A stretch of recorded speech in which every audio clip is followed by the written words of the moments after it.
Texto de Romanos, por favor, capítulo 8.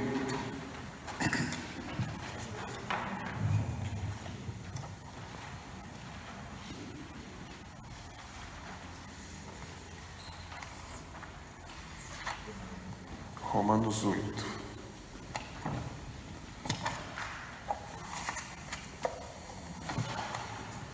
Verso 18.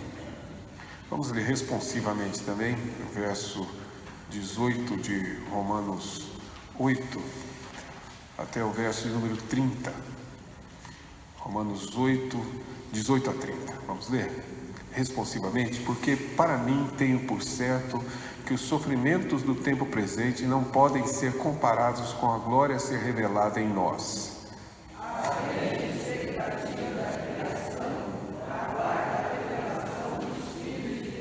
Pois a criação está sujeita à vaidade, não voluntariamente, mas por causa daquele que a sujeitou.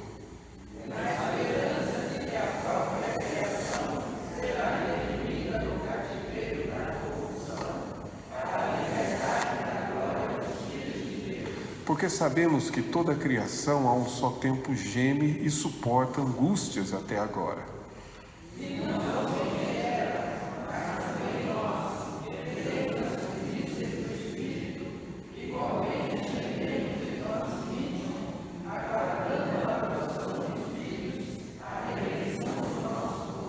Porque na esperança fomos salvos. Ora, a esperança que se vê não é esperança, pois o que alguém vê, como espera?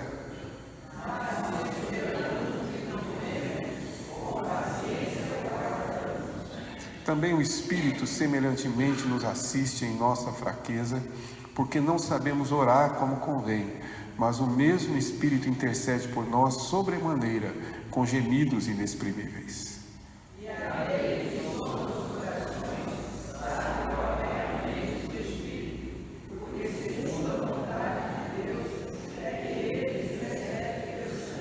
Sabemos que todas as coisas cooperam para o bem daqueles que amam a Deus, daqueles que são chamados segundo o seu propósito.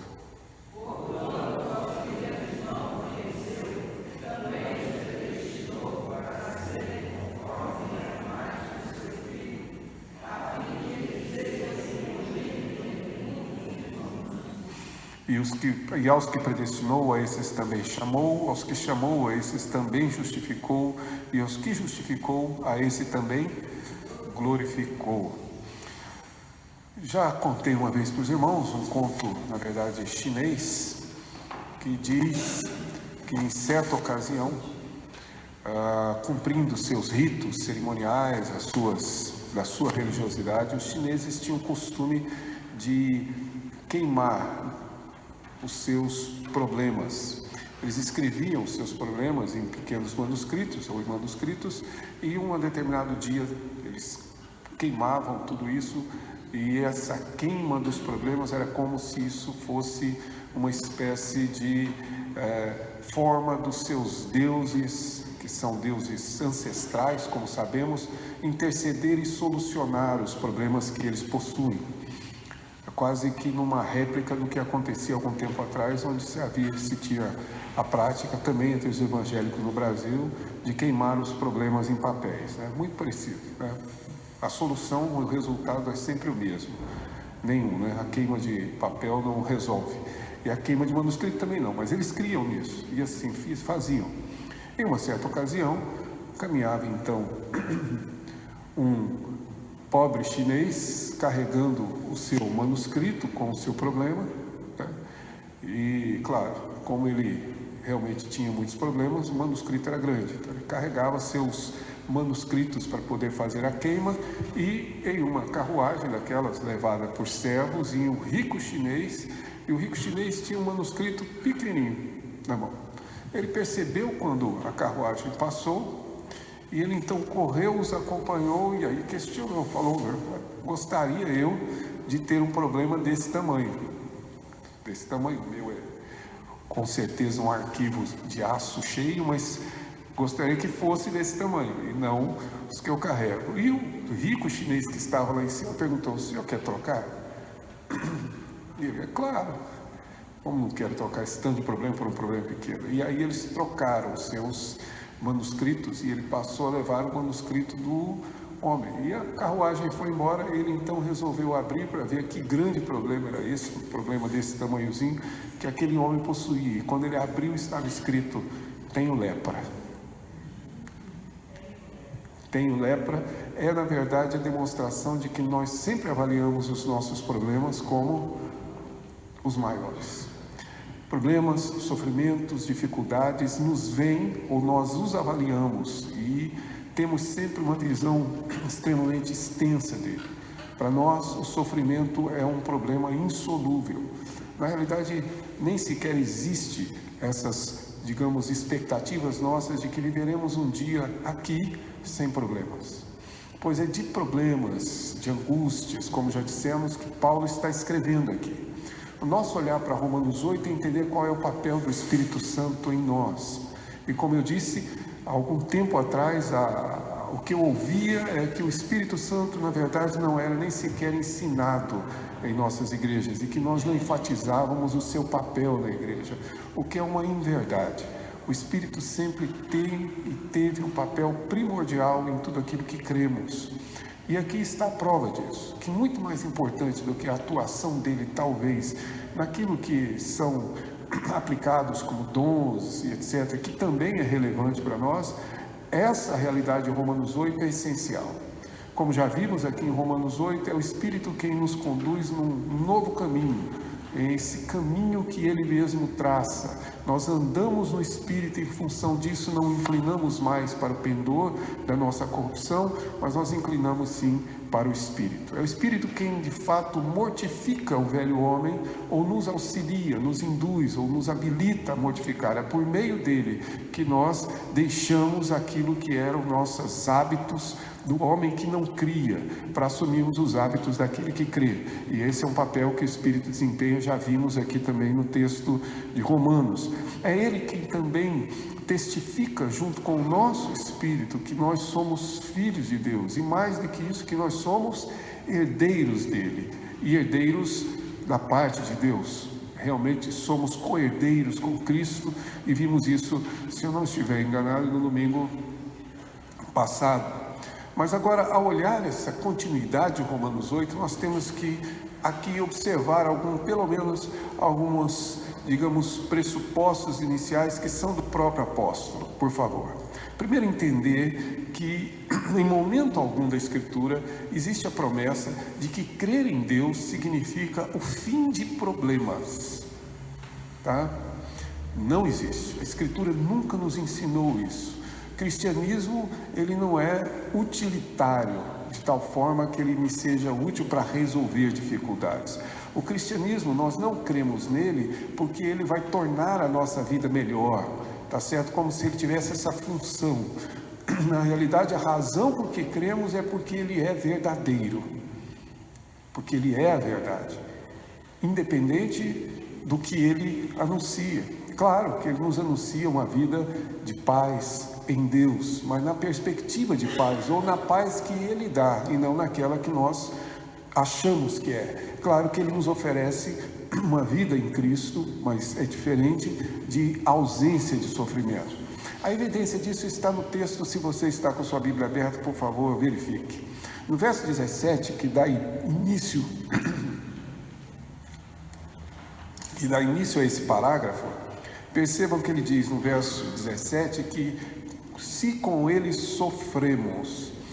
É importante aqui nós usarmos aquela aula de português da professora da nossa antiga 8ª série, hoje 9º ano, tá?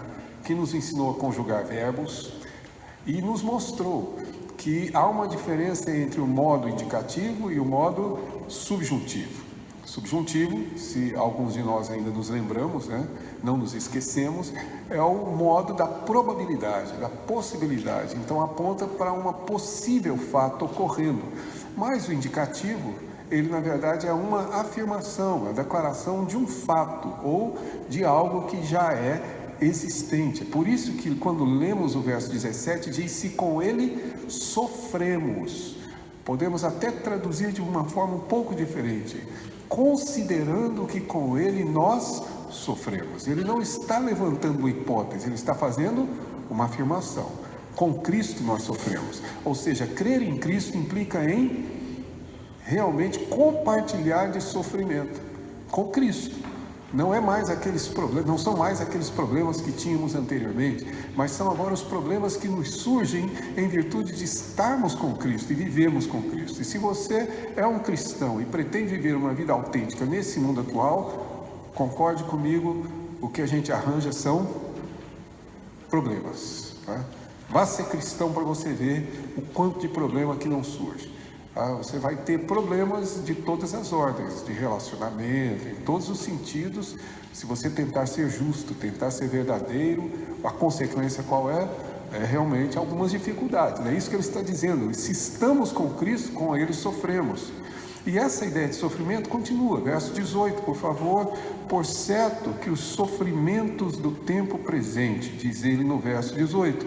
Verso 22, porque sabemos que toda a criação a um só tempo geme e suporta angústias, tá certo? Verso 23, também nós que temos a primícia do Espírito Santo igualmente gememos. Então, concorde, tá? É dor e não é pequena, porque para chegar à famosa gemura, como diz o goiano, é porque está doendo muito, né? É gemido, fruto de dor, de angústia. Então não há essa promessa, entendam isso.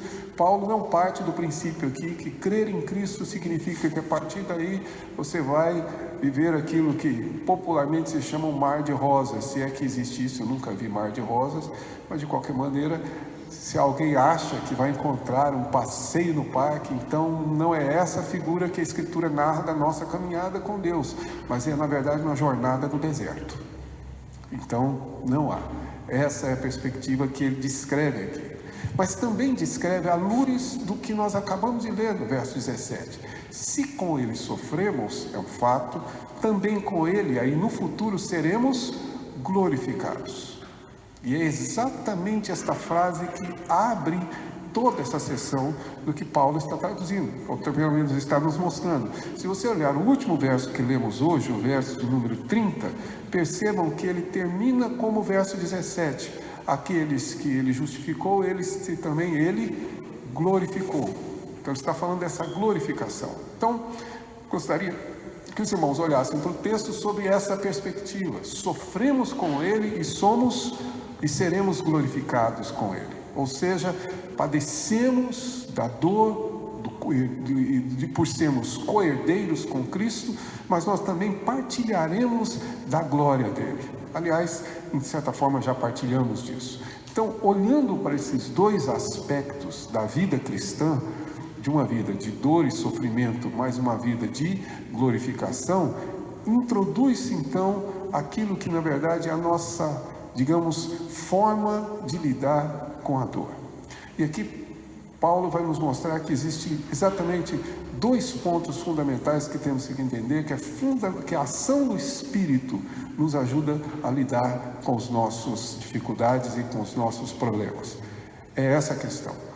O sofrimento existe, nós passaremos por ele, mas como é que nós o enfrentamos, afinal de contas? Ou melhor, como é que o Espírito atua em nós para nos ajudar a enfrentar o sofrimento? Além daqueles que são humanos, todos nós temos, faz parte da vida humana, as nossas necessidades, enfermidades, dores, etc, etc. Além desses, aqueles acrescidos pela nossa fé cristã. Qual é a solução, ou como é que Deus atua? E Deus atua por meio do Espírito em dois pontos, que são os dois que eu gostaria de ver com os irmãos hoje pela manhã. Verso 18 até o verso de número 25, ele vai nos mostrar que o Espírito age em nós para infundir em nós, ou para nos conceder esperança. Se não, por favor, de novo com a sua Bíblia aberta. Se você tem o costume de sublinhar, então fique à vontade, desde que a Bíblia seja sua. Então pode sublinhar à vontade, não tem problema nenhum, e marcar exatamente essas palavras que nós vemos aqui. Veja bem, ele diz que tem certo no verso 18 que o sofrimento do tempo presente não pode ser comparado com a glória. verso 19, ardente expectativa, que é um sinônimo de esperança, conforme nós bem entendemos. Verso 21, na esperança, diz ele. Verso 23, dizendo lá no final do verso 23 que nós aguardamos a adoção, que é outro sinônimo da esperança. Verso 24, porque na esperança fomos salvos. Ora, a esperança que se vê não é esperança, pois o que alguém vê como espera. E de novo no verso 25, mas esperamos o que não vemos, com paciência o aguardamos. Não sei se perceberam, mas repetidamente ele está dizendo que nós temos expectativa, que nós temos esperança, que nós estamos aguardando. Então, qual é de fato o papel do Espírito em nós? Infundir a esperança, trazer no nosso coração esperança. E esse é talvez um ponto meio, diria eu, negligenciado por nós. Primeiro porque nós achamos que esperança na Escritura é, na realidade, o mesmo que nós vemos no nosso dia a dia. Esperança não é otimismo. Esperança não é uma probabilidade na Escritura. Na Escritura, esperança não é, na verdade, um certo sentimento meio que místico, sabe? Aquela coisa que as pessoas aguardam quando preenchem lá a Mega Sena. Ali ela não tem nenhuma certeza, ela tem certeza que não será sorteado, mas guarda no coração um certo otimismo. Essa ideia de que vai acontecer, mas porque eu torço por isso, porque eu desejo isso. Esperança na Escritura não é isso. Esperança na Escritura é certeza. Não certeza que vai ser resolvido amanhã, mas certeza de que existem, de fato, alguns valores e alguns acontecimentos que estão garantidos por Deus. A nossa esperança é uma certeza e não probabilidade. Sim, dona?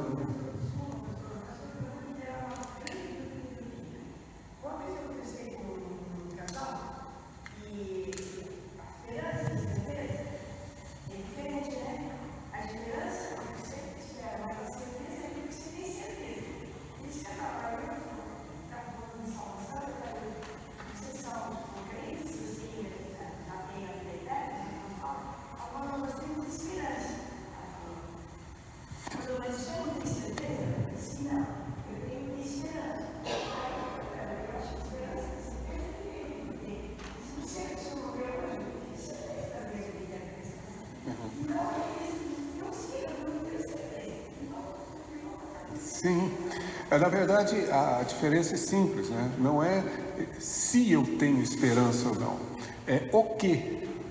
Essa que é a questão. Eu tenho certezas, só que a certeza que eu tenho não é a certeza de que amanhã, por exemplo, eu vou ser promovido e o meu salário vai ser dobrado, né? Se acontecer, eu aviso vocês. Não é isso, não é essa possibilidade, não é certeza do que vai acontecer amanhã ou depois da manhã, etc. Mas é a certeza das verdades que Deus nos concede, como a salvação. Essas certezas são nossas esperanças. Então, precisamos entender que esperança tem essa perspectiva. Segundo fato importante sobre a esperança é que nós temos, digamos, uma visão muito psicanalista da vida. Perdão aqui se alguém é adepto da psicanálise, mas não é nada contra nem pessoal. Mas nós temos uma certa, digamos, conduta meio que olhando para a vida como fosse um mero resultado do que vivemos no passado. Então nós achamos que as decisões tomadas por nós, os caminhos que nós tomamos são resultados do que nós vivemos no passado, a nossa história. De fato ela influencia, mas lembre-se, nós agimos hoje baseados na esperança que temos de amanhã. Essa é a razão. O dia que nós perdemos a esperança, nós mudamos nosso comportamento presente. Simples assim. Se você tem a esperança que o seu carro não vai te dar um prejuízo muito grande nos defeitos que ele está lhe dando, o que você faz? Você preserva o carro, porque o custo é menor. Isso é o quê? Um fato futuro influenciando uma decisão presente. Mas se você tem certeza que ele vai continuar dando aqueles defeitos que continuavam dando, você vai fazer igual eu, vender o Fusca 74, que não se convertia e só estragava no domingo pela manhã. O primeiro carro que eu tive era assim, Ou seja, a esperança, na verdade, de que ele não desse defeito, de que ele não viria estragar. Ou seja, é o que eu espero do futuro, é que determina o que eu faço no presente. Quando você decide, por exemplo, o curso que você vai fazer, quando você decide o lugar onde você vai trabalhar. Imagine que você está trabalhando numa empresa e você tem ali a certeza de que em poucos meses a empresa vai falir. O que você faz? Eu começo a procurar emprego, né? Comprar jornal domingo, começo a dar uma... Claro, porque meu futuro está delineado, e aí se eu sei que isso vai acontecer, ou se eu espero que isso vá acontecer, o que eu faço é procurar trabalho, porque na verdade a ação do futuro determina a nossa ação presente. Para ser um pouquinho mais incisivo nisso, essa é a razão porque acontecem os divórcios. É porque você já não tem perspectiva futura de que haverá solução para aquele relacionamento. E a única solução que você antevê é rompê-lo por falta de esperança. Enquanto se tem esperança, você luta por ele. Isso é assim. E eu gosto sempre de acrescentar aí outros divórcios que existem, a gente fala pouco. É por isso que existem pais que desistem de filhos e filhos que desistem de pais, ou se divorciam dele, porque você não tem esperança futura. Se você é filho e você tem pai, que na verdade, ou mãe, que na verdade você não tem perspectiva de bons relacionamentos, pode ter certeza, você não vendo perspectiva futura, você interrompe a jornada. O reverso é verdadeiro. Quando um pai, de certa forma, coloca o filho, abandona o filho, se distancia dele, é porque não existe para ele mais esperança. O que determina nosso comportamento presente é o que nós esperamos no futuro. Por isso a esperança é essencial em nossa vida. É por isso que existem tantas pessoas enfermas também, porque perderam as suas esperanças. Lembrando que esperança, para a palavra de Deus, não é, na realidade, uma certa hipótese, mas é, na realidade, certeza. Quando temos certeza. E como Deus atua, e que maneira Deus, então, pelo Espírito, gera em nós essa esperança. Então, por favor, olhando o texto, ele vai nos mostrar isso. Primeiro, ele nos diz que a nossa expectativa, versos 18 e 19, que não podem ser comparadas com a glória a ser revelada no futuro, claro. Essa revelação é a revelação que acontecerá em nós seres humanos.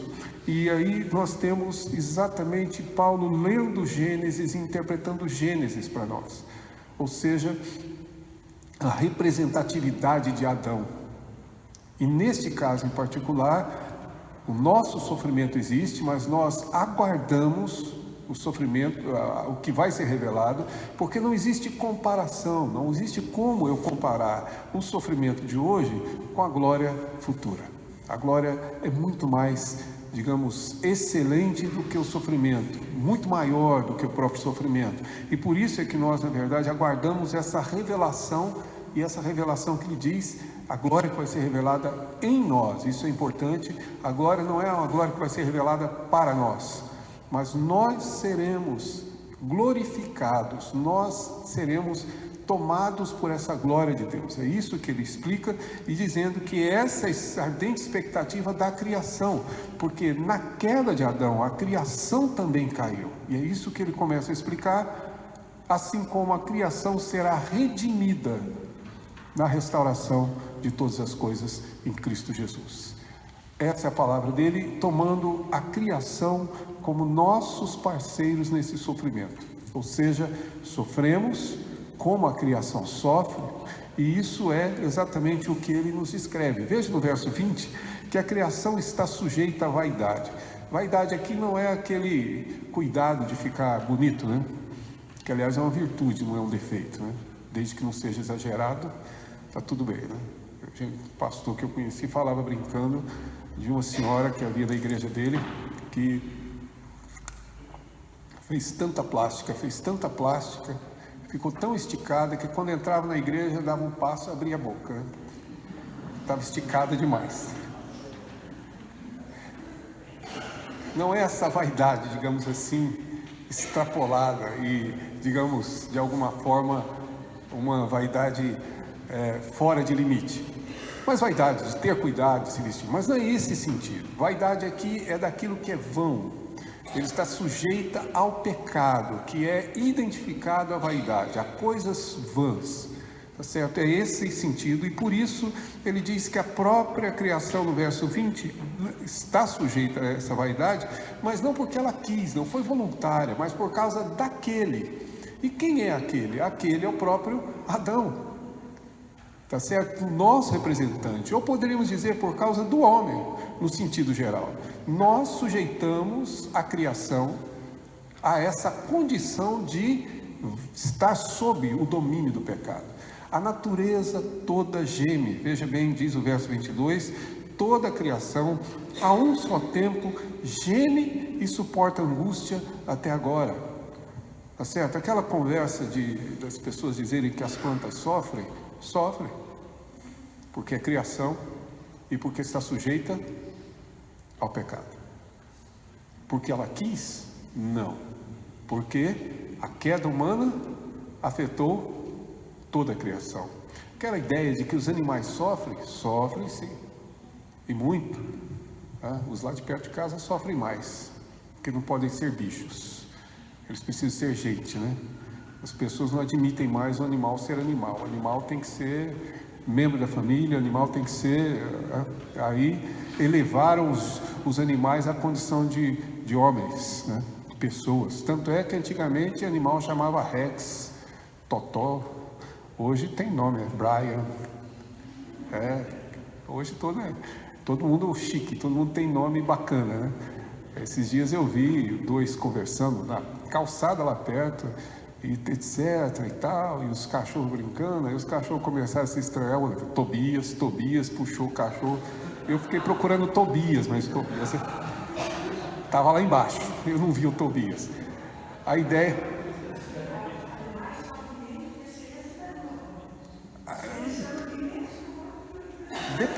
Depende de alguns animais, tem outros que sofrem tanto quanto, né? Porque também temos animais de rua. Então veja bem, nada contra o animal, nada contra você criar o animal, nada contra você colocar o nome que quiser no animal, fique à vontade, eu estou só aqui brincando, é claro. O que eu quero dizer é que eles não podem ser humanizados, mas eles sofrem também.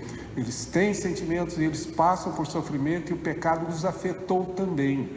Não só os animais domésticos, todos, se você olhar na floresta, onde for, pássaros, animais selvagens, estão todos eles sofrendo. É isso que Paulo está dizendo. A natureza toda, rios, árvores, plantas, sofrem a consequência do pecado humano. Vou tentar lembrar os irmãos o que Paulo está aqui provavelmente se recordando nessa análise que ele faz. Vocês se lembram que quando Deus percebeu que o pecado havia entrado no mundo e perguntou ao homem onde ele estava, e depois de eles dar aquelas desculpas esfarrapadas e tal, e Deus perceber que ele comeu da árvore, que eu lhe disse que não comesse, então Deus traz o seu juízo. E do seu juízo ele diz: maldita é a terra por tua causa. Por tua causa a terra foi amaldiçoada. Percebem que na realidade Deus em sua graça só vai amaldiçoar o homem depois que Caim assassina Abel. Mas na queda o homem não foi amaldiçoado. Quem foi amaldiçoado foi a terra, mas por causa dele. A maldição recaiu sobre a própria terra. O juízo caiu sobre a natureza. O juízo recaiu sobre a própria, digamos, o próprio cosmos criado por Deus. Nesse sentido é o que ele está dizendo. Paulo está dizendo: olha a sua volta. E aí nós cristãos precisamos ter bom senso. Quem não sofre? Todos sofremos, inclusive os animais. Mas todos sofremos com uma expectativa. A própria natureza, a um só tempo, geme e suporta, aguardando. Então há uma esperança que o Espírito coloca em nós, e a esperança é exatamente o fim de todo esse sofrimento. Ou seja, nós fomos de fato chamados para perceber e para compreender o fato de que o sofrimento nos acompanha, mas o que nós sofremos aqui não se compara com o que está por vir. E não sofremos além da medida, como lemos lá em Lamentações, e vamos ler aqui também na carta de Pedro, que o nosso sofrimento ele ocorre na medida exata da nossa necessidade. Mas Cornélio vai fazer uma...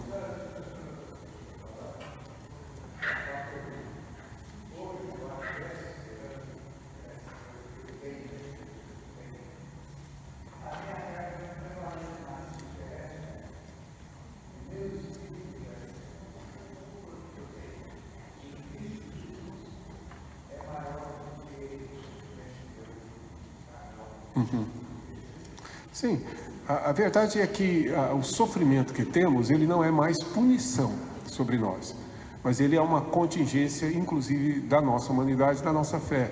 Ou seja, Deus tem reservado um tempo para nós. E esse tempo futuro implica na restauração de todas as coisas, inclusive de tudo aquilo que foi afetado pelo pecado, inclusive nós mesmos. Tá? Vocês puderem, na primeira carta que Pedro escreveu, 1 Pedro, no capítulo 1.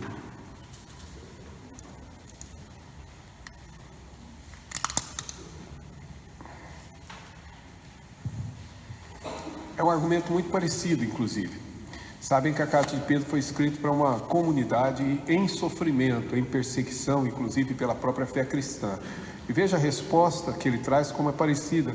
Ele vai começar com uma doxologia, um louvor a Deus, a partir do verso 3, no capítulo 1, que ele vai dizer: bendito é o Deus e Pai, etc., que nos regenerou para uma viva esperança, diz ele. 1 Pedro 1, verso 3, uma esperança viva, uma esperança que, na verdade, não morre, uma esperança eficaz de fato, mediante aqui a ressurreição de Cristo. Verso 4, para uma herança incorruptível, sem mácula, imarcessível. Essas palavras difíceis significam uma esperança que não se corrompe, que não se destrói e que não murcha. Hoje é diferente, né? Em casa a Eliane gosta de algumas plantas, só de algumas, né? Então tem lá em casa plantas que ela gosta mesmo, então, né, a gente aprende a gostar também. De vez em quando eu me pego lá fazendo carinho nas plantas, mas é por causa dela. Estou brincando. Mas de qualquer maneira, tem lá as plantas. De vez em quando sai, ela gosta de orquídea, sai uma orquídea cheia de botão, aquela coisa linda que aparece, singular, porque Deus é de um detalhe precioso nas suas criações, e você admira, mas admira por um tempo. Logo ela murcha. O que ele está dizendo é isso: essa herança, ela não se corrompe, ela não se contamina e ela não murcha. E essa herança que não murcha, diz ele, nós estamos sendo guardados pelo poder de Deus exatamente para poder usufruí-la. Agora veja o verso 6 do capítulo 1 de 1 Pedro. Nisso nós devemos nos alegrar, e alegrar muito. Exultar aqui significa uma alegria extasiante, digamos assim, no presente, embora no presente, primeira condição, por breve tempo, segunda condição, se necessário, terceira condição, sejais contristados por várias provações. Vocês se percebem, o sofrimento existe na vida do cristão, mas elas estão submetidas a 3 condições. Primeiro, o sofrimento nosso é no presente, no futuro não haverá. Para quem não crê, a verdade é outra, né? Mas para quem crê, essa é a grande anúncio do Evangelho. O nosso sofrimento é no presente, sempre. Segundo ele diz, por breve tempo. O nosso sofrimento não é por longo tempo, mas por breve tempo. Você pode achar que sofre há muito tempo, mas a luz da eternidade não é nada. Não é nada. É isso que ele está dizendo, é por breve tempo. E veja bem, só sofremos se necessário. Então o sofrimento que Deus permite em minha vida está condicionado à minha necessidade. Quando o sofrimento procede da ação de Deus, é porque na realidade isso nos é necessário. Vejam como Deus colocou o sofrimento dentro do aquário, digamos assim. Ele está contido em condições. Por isso ele diz, nessa herança futura, nós devemos nos exultar, diz Pedro. É o mesmo argumento que Paulo está usando em Romanos, quando ele diz que, olha, nós de fato sofremos com ele. Contudo, é até que se revele Cristo em nós, até a nossa revelação, até a nossa redenção ser concluída. Quando isso acontecer, nós e toda a natureza seremos regenerados e não haverá mais pecado. Não sei se você já parou para pensar nisso, mas olhe para o futuro a partir dessa perspectiva bíblica, tá certo? Hoje, se alguém aqui cuida de plantas ou gosta de plantar mandioca, né, Máximo? Em casa, eu sei que nem todos permitem que a mandioca fique no pé, mas de qualquer maneira a gente planta. Hoje você planta ali e você precisa de condições favoráveis para aquilo frutificar, tá? Se não tiver o solo, se não tiver a chuva ou a água, se não tiver o ambiente apropriado, algumas plantas precisam de sol e etc. Se isso não acontecer, não produz. São um conjunto de condições. Agora imagine um tempo em que você chupou uma fruta, jogou a semente fora, como a gente faz lá do 17º andar, né? Depois que está chupando laranja, você joga lá embaixo. E quando cai lá embaixo, aquela semente certamente frutificará, porque nada poderá impedi-la de produzir, porque não há mais maldição sobre a terra. Notaram como na realidade existe aqui uma restauração de todas as coisas? Eu costumo pensar, quando vou nesses lugares bonitos, e aí assisto e ver uma paisagem muito bonita, eu costumo pensar, se isso aqui já é maravilhoso com o pecado, imagina assim. Tá? Certos lugares são belíssimos.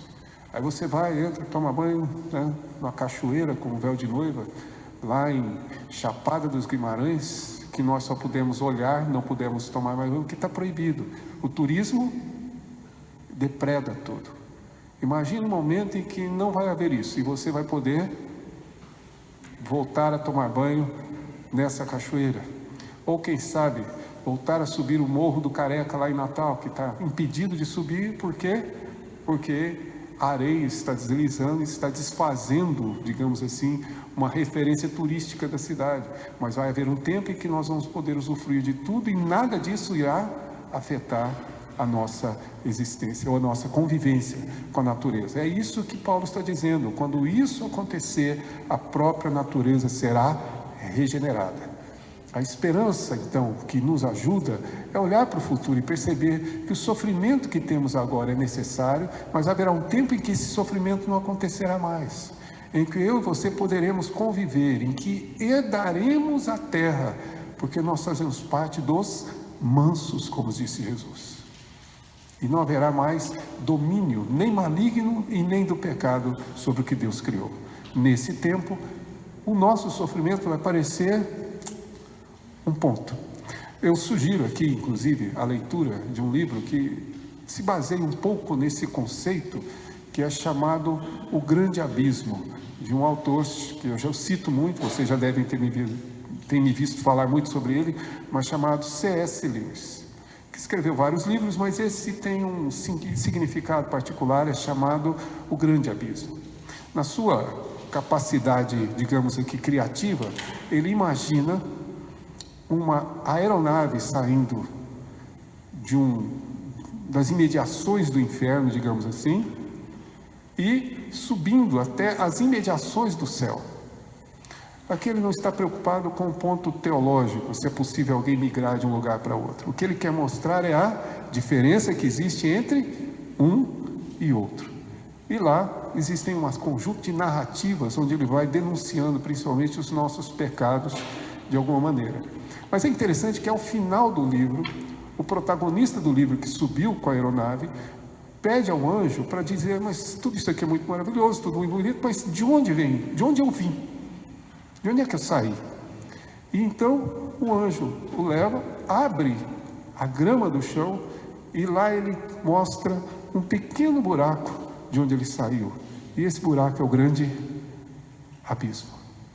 Em outras palavras, Lewis está dizendo que o inferno é um pequeno ponto no gramado comparado com a maravilha que Deus criou.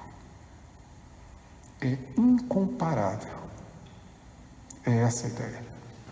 Não dá para nós traçarmos paralelo, porque o que Deus tem reservado é imensamente, incompreensivelmente maior do que qualquer sofrimento que tenhamos aqui. E é essa a esperança. Se você está sofrendo, olhe para o futuro. Perceba que é tempo. Um tempo que passa rápido. Um tempo que a gente não vê. No meu trabalho tem um rapaz que está grávido junto com a sua esposa. Ele está grávido porque aqui ele participa mesmo. Foi pedir férias para mim, porque ele, 2 férias, ele vai dividir, porque ele quer montar os móveis, comprar, montar, pintar o quarto, e ele vai fazer tudo sozinho, do jeito que eu conheço que ele faz, e depois ele, exatamente quando a esposa der à luz, ele quer estar lá, e com tempo suficiente para poder babar sobre o bebê, né? Então isso é natural, e ele quer fazer tudo isso e está, digamos assim, de certa forma, grávido em tudo, na expectativa que ele tem. O que eu achei interessante foi ele comentar comigo, a esposa ainda grávida, não deu a luz, falou: pastor, mas passa depressa demais, não é? Eu disse: você não viu nada. Quando você piscar, seu filho vai ser um rapaz, estará saindo de casa, porque o tempo é nada. O sofrimento pertence a este tempo, não pertence à eternidade. Essa é a palavra de esperança, e o Espírito é quem move e nos, digamos, enche dessa esperança. Máximo? Isso, ele já veio aqui, o Vitor aqui fez o papel de palhaço naquele programação nossa de crianças, etc. Ele agora já tem para aquecer palhaço todos os dias, que é o filho dele. Mas é realmente essa ideia de que passa depressa demais o tempo, e essa percepção que ele já teve. Observe o verso 24, inclusive. Ele diz: porque na esperança fomos salvos. Em outras palavras, a nossa salvação, ela é em si uma esperança. E nós precisamos ter ciência de que esperança que se vê não é esperança, porque a verdadeira esperança é aquilo que nós não vemos. Mas se o que nós esperamos não vemos, diz ele, então com paciência nós aguardamos a manifestação de tudo isso. O Espírito então nos concede exatamente essa perspectiva e essa paciência para enfrentarmos o sofrimento. Você pode achar outras soluções e desejar outras, mas sinceramente, na minha opinião, para enfrentar dificuldades, problemas do dia, do cotidiano e da vida presente, e alguns que são permanentes em nossa vida, só existe uma solução: esperança. Pois certas circunstâncias das nossas vidas não mudarão, não terão retorno, não serão diferentes. Algumas situações, elas são definitivas. Não tenho dúvida. Para quem já teve o sofrimento de perder alguém a quem ama, é definitivo. Se Deus for gracioso conosco, será até que Ele se manifeste em glória e nos glorifique. Mas isso é definitivo. Não tem como trazer de volta. Não tem como resgatar. Não tem como, na verdade, voltar a ter. Davi, quando perdeu seu filho com Batseba, que foi levado por Deus, e veja bem, Deus não puniu a criança, Deus puniu Davi, e há tanto que no seu coração ele tinha certeza que veria o seu filho, e ele lamentava, e etc. Enquanto o filho estava doente, na expectativa dele se recuperar, se arrependendo diante de Deus. Quando a criança morreu, ele se levantou, vestiu as roupas, ninguém entendeu, falou: na hora da esperança você tem luto, na hora do luto você já muda de atitude. Foi essa a pergunta que falaram Davi. A resposta de Davi falou: ele não virá a mim, mas eu irei até ele. Algumas situações são definitivas. Portanto, o que realmente responde a nosso sofrimento é a esperança. Tire a esperança e veja o resultado. O que nos mantém continuamente ativos e fiéis, e agindo e trabalhando e buscando soluções a esses grandes dilemas que temos na vida, se chama esperança. E quem põe essa esperança no meu coração e no seu coração é exatamente o Espírito de Deus. É Ele quem de fato nos faz assim. Verso 23, e não somente ela, mas também nós que temos as primícias do Espírito. Espírito que na verdade nos conduz, nos dando esperança. Mas além disso, você vai perguntar: tudo bem, o meu futuro está resolvido.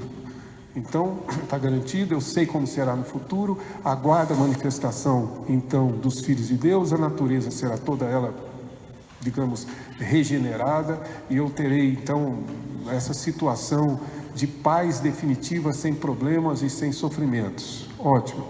Mas, o que eu faço com o sofrimento agora? O que eu faço com a minha dor nesse tempo presente? E a resposta dele vem no verso 26, e é o segundo ponto, como eu mencionei. Ele diz também, e também aqui significa que tanto quanto, da mesma forma, semelhantemente, da maneira como ele nos dá esperança para o futuro, por outro lado, o Espírito semelhantemente nos assiste no presente. Certo? São dois momentos diferentes. Ou seja, ao mesmo tempo que o Espírito nos conduz em esperança, semelhantemente, também ele nos assiste em nossa fraqueza. Tá? Essa é o início, digamos, daquilo que Paulo passa a nos mostrar à luz da própria Escritura. Ou seja, aquilo que o Espírito também faz. E o que ele faz? É nos assistir em nossa fraqueza, na nossa fragilidade, na nossa condição débil, tá? Na nossa incapacidade. E aí ele introduz, claro, a ideia, como exemplo disso, a própria oração. Oração é uma confissão de incompetência. Certo? Eu sei que não é uma definição que vai poder ter o texto explícito da Escritura, mas oração é, antes de tudo, uma declaração de incapacidade. Quando nós oramos, nós pedimos a Deus por quê? Sim, e porque nós não somos capazes de fazer. Porque a gente depende dele. Pode perceber que quanto mais o problema aos nossos olhos é insolúvel às minhas mãos, ou seja, que eu não sou capaz de fazer, mais a gente ora. Tá? Não devia ser assim, mas é assim. A gente devia orar para tudo, mas quanto mais fora do meu controle está o problema, mais a gente dobra o joelho, porque já não está mais em minhas mãos, está nas mãos do próprio Deus. É essa a nossa leitura, tudo está nas mãos dele. O que Paulo diz é que diante da nossa debilidade, diante da nossa fraqueza, qual o exemplo que ele nos dá? Verso de número 26, porque nós sequer sabemos orar. Essa é a verdade, porque não sabemos orar como convém. Eu gosto dessa frase. As pessoas acham que o pastor, a oração do pastor tem mais efeito que a oração dos outros membros da igreja. Já viram isso, né? Se tem um pastor presente, a gente é chamado para orar. Eu não sei por quê. Acha que a gente tem um telefone vermelho lá em cima de Deus, quem sabe um celular específico para ele atender, porque é o pastor que está orando. Não existe isso. A verdade sobre todos nós é que nós simplesmente não sabemos orar. Aí você pede para alguém orar na igreja: ô pastor, eu não sei orar. E quem é que sabe? A hora que o pastor começa a olhar assim para saber quem é que ele vai pedir para orar, tem gente que vai se encolhendo no banco para não ser chamado. Se tiver alguém na frente, ele vai escondendo assim atrás para ninguém perceber. Por quê? Porque a pessoa acha que não sabe orar. Mas não é ela que não sabe orar. Ninguém sabe orar como convém. Não sabemos. Deus não ouve a nossa oração por nossa causa. Não é porque eu oro bem, e nem porque a minha vida esta semana foi top 10. Cometi pouco pecado, tá certo? Os que eu cometi digamos assim, tolerável. Não fiz nenhum daqueles. Hoje eu consegui vencer aquele pecado maior, que eu luto contra ele. Então essa semana eu estou bacana. Então hoje eu posso orar que Deus vai me ouvir? Não. Não somos nós, porque nós não somos capazes de orar. Daí nós começamos a entender a importância que o Espírito de Deus tem em nossa vida. Porque nós não sabemos orar como convém. Aliás, sempre que eu toco nesse ponto, eu gosto de citar o texto de Jesus se batizando lá no Rio Jordão com o nosso amigo João Batista. Vocês se lembram? E aquele texto tem uma profundidade teológica, doutrinária, que às vezes nos escapa. Jesus se aproxima, João percebe, diz: eis o Cordeiro de Deus que tira o pecado e tal, e diz a Jesus: eu é que devia ir a ti, tu que vens a mim. E a resposta de Jesus é: necessário que seja assim. É necessário. E então João batiza Jesus. Como era chamado o batismo de João? Batismo de arrependimento. Isso a gente lembra. Pergunta simples: por qual pecado Jesus se arrependeu? Para ser batizado num batismo de arrependimento. Por quê? Porque nós não sabemos nos arrepender. Isso é o chamado arrependimento vicário, substitutivo. Jesus não apenas morreu em nosso lugar, Jesus se arrependeu em nosso lugar.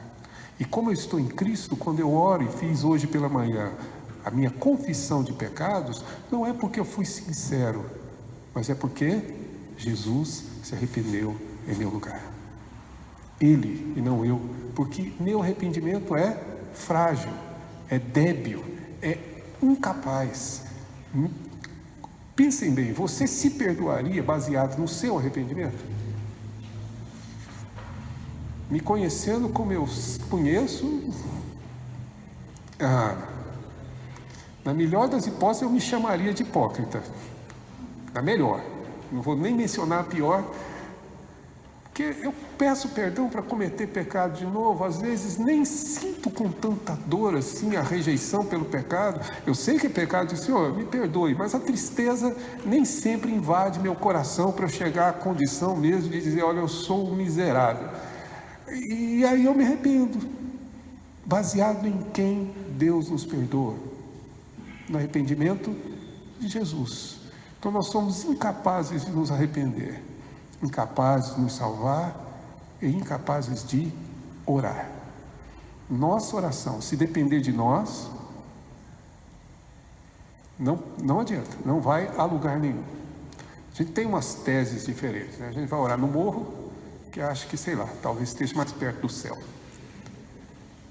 porque lá é um lugar específico. Ou, na verdade, eu vou orar e resolvo fazer uma oração, sei lá, na caverna, ou chamo alguém, ou essas ideias que temos para tornar a nossa oração mais eficaz. Quem torna a minha oração eficaz é o Espírito Santo de Deus. É Ele quem me assiste. Se você olhar bem, é Ele quem intercede por nós sobremaneira. E faz isso com gemidos inexprimíveis. É importante essa palavra porque, não sei se aconteceu já nos estudos de vocês, algumas vezes as pessoas associam o gemido inexprimível do Espírito Santo aqui com os dons lá de Coríntios, a língua de Coríntios. Sabe o que isso tem a ver com a língua? Nada.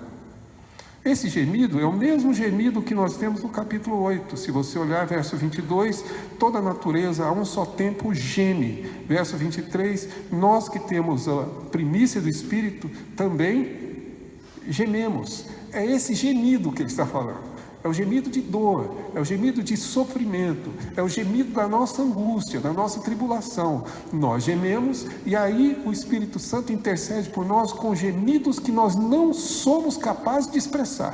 Por isso ele é inexprimível.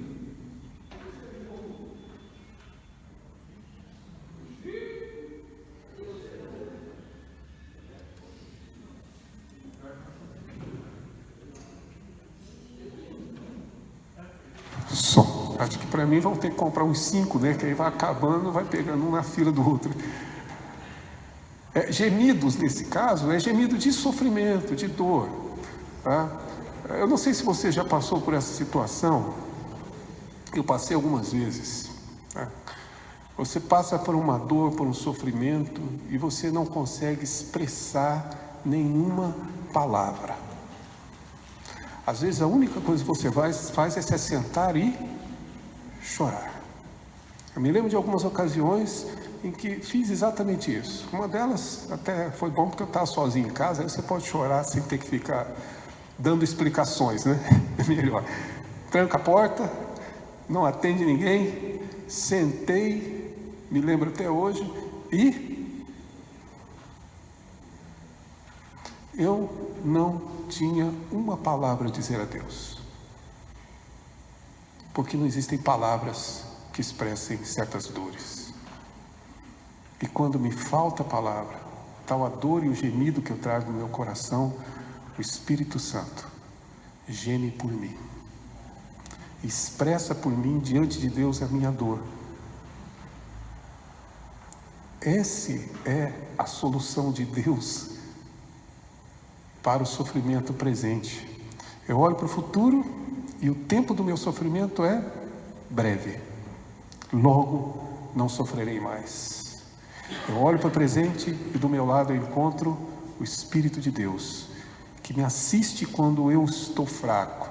E quando eu sou incapaz de expressar, Ele expressa por mim. E veja, diz o verso 27, aquele que sonda os corações, que é o Deus, sabe qual é a mente do Espírito, sabe o que se vai no Espírito Santo, porque segundo a vontade de Deus é que Ele, o Espírito, intercede pelos santos. Não segundo a minha vontade, mas segundo a vontade de Deus, que é melhor do que a minha. Isso pode parecer um tanto quanto arbitrário, mas na verdade para mim é um conforto. Que o Espírito não vai interceder diante de Deus de acordo com a minha vontade, porque a minha vontade já se provou várias vezes um desastre. Vamos ser franco, tem hora que a nossa vontade é uma catástrofe em nossa vida. E quando eu digo tem hora, quase todas as horas, mas é uma catástrofe, sabe? Já é claro isso, o Espírito, na verdade, milita contra a minha vontade para eu não fazer o que eu quero. Vocês se lembram do texto de Gálatas que diz isso, né? Se puderem, então, um pouquinho lá adiante, Gálatas, capítulo 5.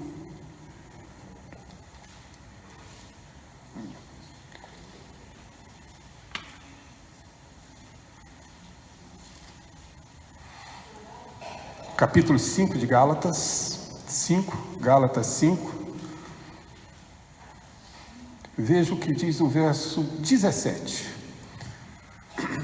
Ele diz assim, 5,17: porque a carne milita contra o espírito. Carne aqui é aquele pendor da carne, aquela nossa corrupção, e espírito aqui em letra maiúscula, porque a luta da carne, ou seja, da minha corrupção humana, não é contra o meu espírito.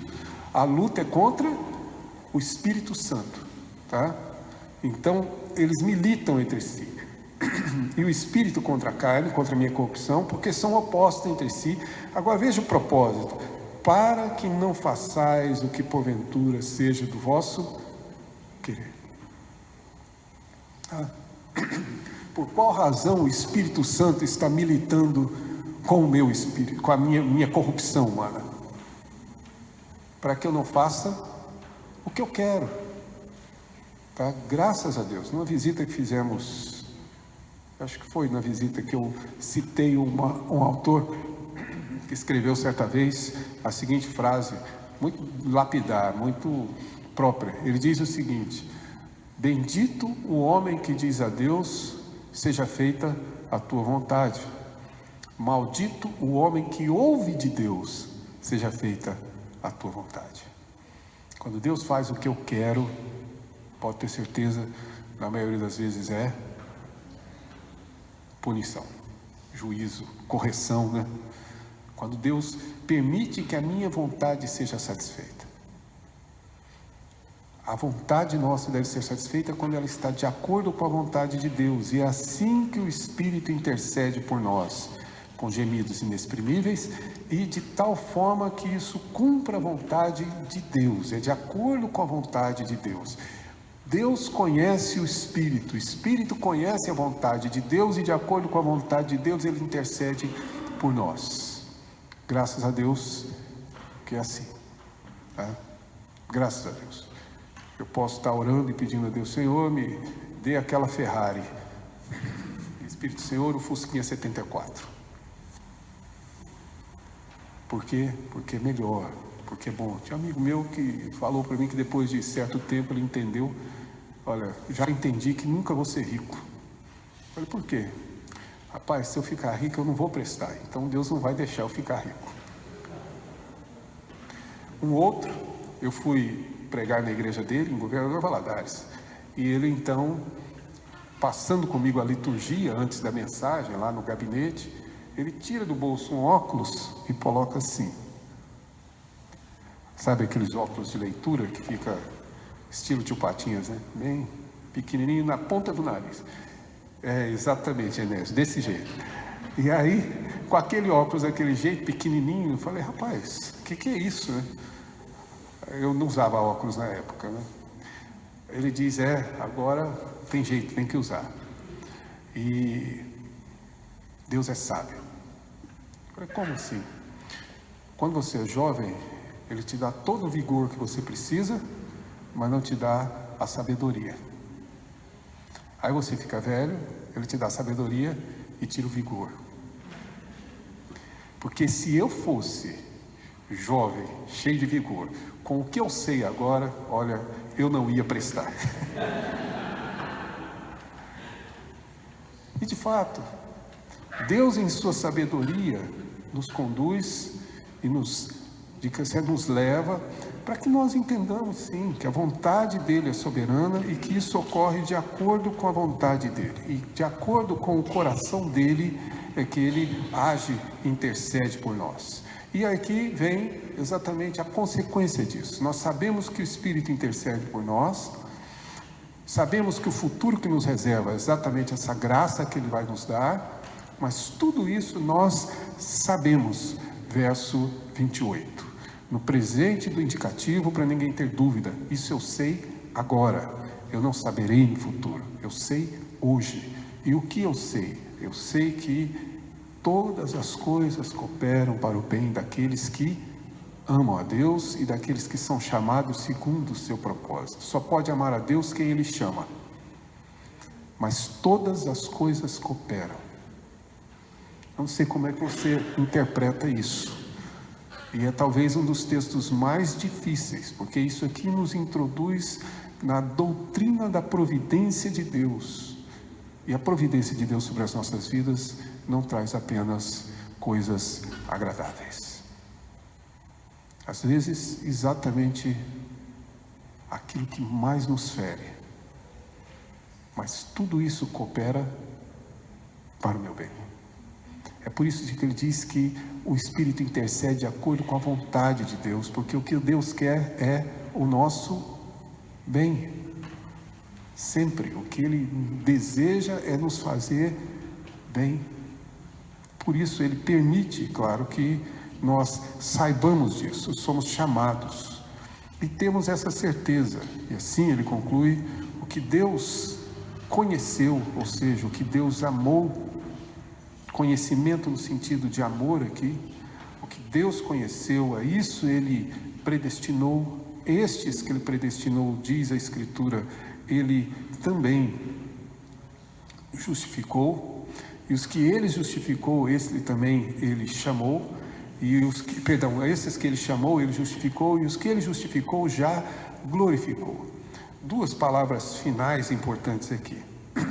Perceba que o verbo está no pretérito. Hoje eu peguei a gramática lá em casa. Gastei a gramática que tinha. Perceba que no início, lá no verso 17, ele diz que nós seremos glorificados.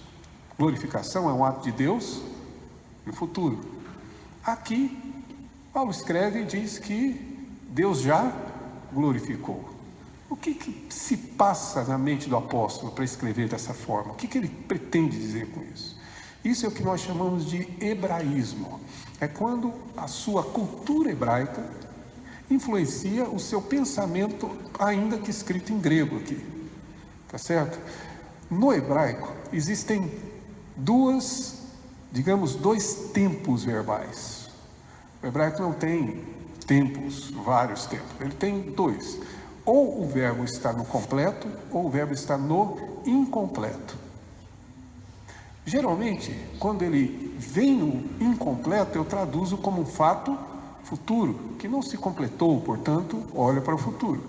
E quando vem no completo, eu traduzo como passado ou presente, porque é um fato que está completo. Tá certo? Eventualmente, o hebreu, quando ele olha para o futuro e tem absoluta certeza de que aquele futuro ocorrerá, ele, ao invés de usar o incompleto, ele usa o completo. Foi exatamente o que aconteceu aqui. Ele tem tanta certeza que Deus nos glorificará, que ele pode usar esse verbo no passado, como se já tivesse acontecido. Então, observe isso. Aquele a quem ele chamou, esses ele também glorificou. Não existe hipótese, não existe possibilidade daquele que crê em Cristo não ser glorificado. A certeza é tão grande que pode falar disso como um fato já realizado. É esse o ponto, é essa a influência hebraísta.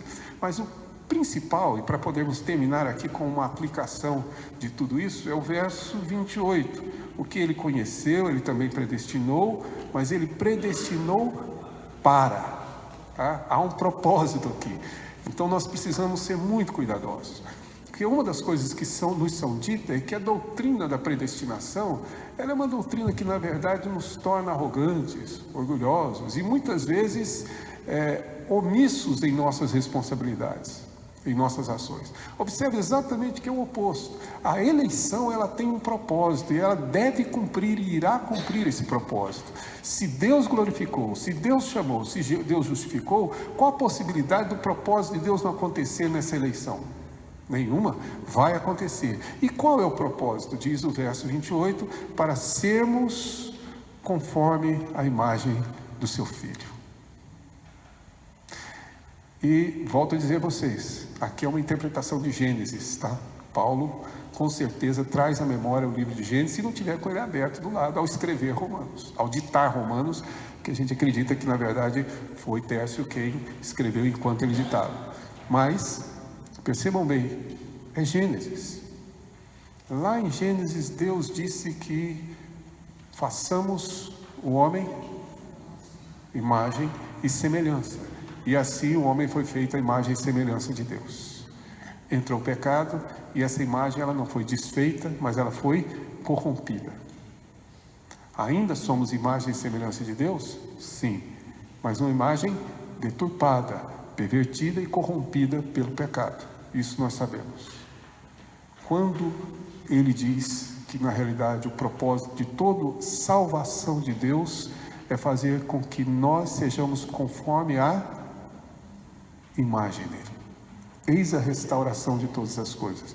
Quando nós, como Adão, teremos a mesma imagem que ele possuía, ou que ele deveria possuir antes da sua queda. Ou seja, é exatamente esta imagem e semelhança que ele menciona aqui. Para esse propósito é que a salvação nos veio.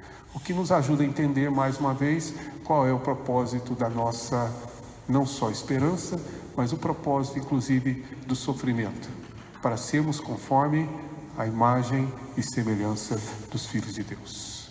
E é com essa palavra que eu gostaria de concluir. Ou seja, graças a Deus que o Espírito Santo de Deus nos foi dado, nos foi concedido. Porque mais do que ter dons especiais, o que de fato temos, por meio do Espírito, o Espírito é essencial para que eu e você possamos usufruir de um dia como esse, e de um dia de amanhã, com alegria, paz. É Ele quem nos mostra que na realidade temos uma viva esperança, uma certeza absoluta que esse sofrimento não é para a eternidade. Haverá um dia em que não sofreremos mais. Haverá um dia que não haverá lágrima. Uma canção muito antiga dos Vencedores, que eu gosto muito, diz: na terra em que não há dor, na terra em que não existem lágrimas, é quando Cristo vier. E essa esperança nutre a nossa caminhada. Continuamos a ser cristãos, porque sabemos o que nos aguarda e o que nos espera. Continuamos que no tempo presente esse Espírito então nos assiste. E agora, quando vamos orar, a nossa oração impotente, incapaz, insuficiente, ela é intercedida pelo Espírito, que torna na realidade essa oração aceitável diante de Deus. Tá certo? Fazemos em nome do seu Filho, que é o nosso intercessor também, e fazemos com a intercessão do Espírito, que interpreta as nossas dores de acordo com a vontade de Deus e conduz ao seu trono de graça, nos dando certeza absoluta de que não devemos temer a nada nessa vida. Lembra-se do texto em que Jesus diz que nós não devemos temer aqueles que podem matar o corpo, mas que devemos temer aqueles que podem fazer perecer tanto o corpo quanto a alma, o espírito. Esse que pode fazer perecer tanto a alma como o espírito é Deus. Que Jesus está ensinando é: não temam nada nessa vida, a não ser a Deus. Deus é o único ser a ser temido. No restante, meus irmãos, temer o quê? Uma enfermidade passageira? Uma dificuldade financeira? Pobreza? Fome? Nudez? Perigo? Espada? Somos mais que vencedores, porque o Espírito nos assiste. E nos assiste e permite que soframos somente o que nós precisamos para que eu e você sejamos a sua imagem e semelhança, para que retornemos à imagem do nosso Deus, cuja referência para nós é Jesus Cristo.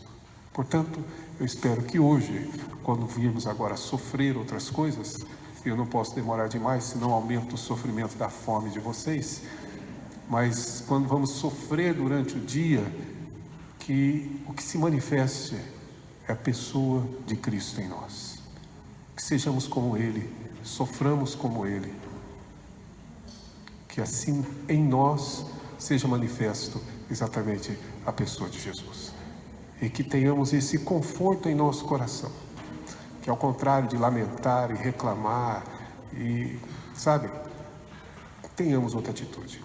Há alguns escritores escrevendo sobre isso, e há pouco tempo atrás, a Eliane lê o Seger, um psiquiatra que fala muito sobre isso.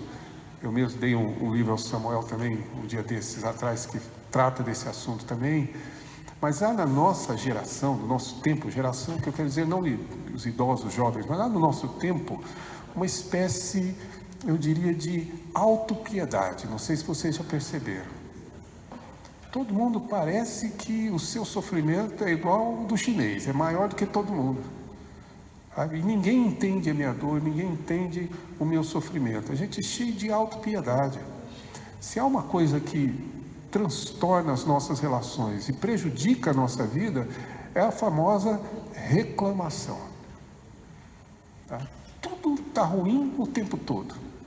Conheci uma pessoa assim, pessoa até que eu prezo muito, amo muito, mas que tinha esse problema, teve, durante um tempo. Toda vez que encontrava, tinha um problema. Tá? Eu consegui aumentar o meu vocabulário em todos os tipos de infecções que havia. Como é que você está? Está bem? Tá, estou bem, mas estou com uma otite. Aí lá ia eu no dicionário, descobri que otite era infecção de ouvido. Semana que vem encontro, e agora? Como é que você está? Sarou o ouvido? Sarei, mas agora a dermatite.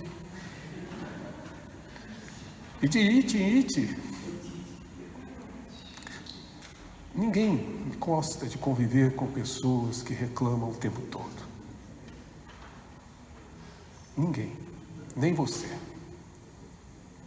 Não estou dizendo que a gente não deve sofrer, que não temos dores. O que estou dizendo é que nós precisamos enfrentar nosso sofrimento da maneira como Cristo nos ensina a fazer. Não reclame. Olhe para o futuro. Confie no Espírito. Entenda que o Espírito de Deus intercede por nós. Seja uma pessoa alegre, apesar de. E não uma pessoa triste por causa de. Seja uma pessoa que de fato vá ser essa imagem de alegria e felicidade. Não é na verdade alguém alienado da vida, mas alguém que entende que o sofrimento do tempo presente não se compara com as glórias a ser revelada no futuro. E baseado nessa fé, nós realmente viveremos em paz com Deus, seguindo exatamente o caminho que Ele nos propôs. Eu espero que Deus nos ajude a entender isso à luz da sua palavra, faltando agora apenas a conclusão de Paulo, se Deus permitir, será na próxima semana, quando ele começa dizendo e perguntamos: que diremos, pois, diante de tudo isso? O que me resta dizer? E com essa pergunta eu quero concluir o nosso estudo hoje. Vamos cantar um cântico? Enquanto estivermos cantando, nós vamos fazer a entrega dos nossos dízimos.